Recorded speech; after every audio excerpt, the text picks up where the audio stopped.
Well, first and foremost, thank everybody for being here. I'm just as shocked as I didn't know I was going to be here talking to you, but I never thought I would be in the education system. I graduated school.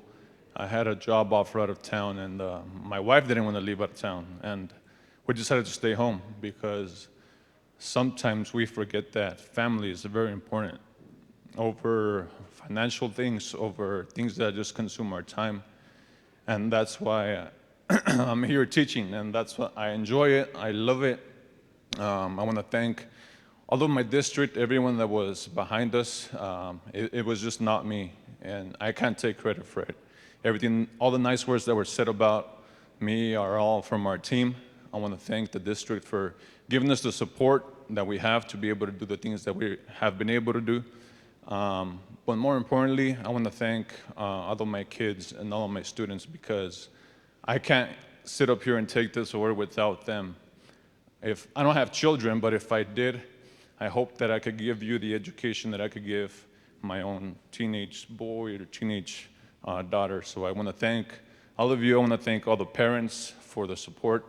Don't take your parents for granted. A lot of kids don't have a mom or dad. So just, I'm thankful and honored to be here in front of all of you. There's many of my colleagues who deserve to be among me up here and receive some of this financial money as well. But thank you. I really want to thank all of my kids. I really appreciate you guys. Coming to work is not always easy, but I try to look at every single day as a new day. And I try to be as excited about what I teach.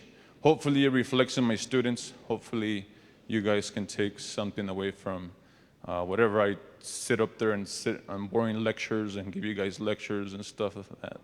But anyway, I want to thank everyone in attendance. Thank you for this opportunity, and thank you for this time.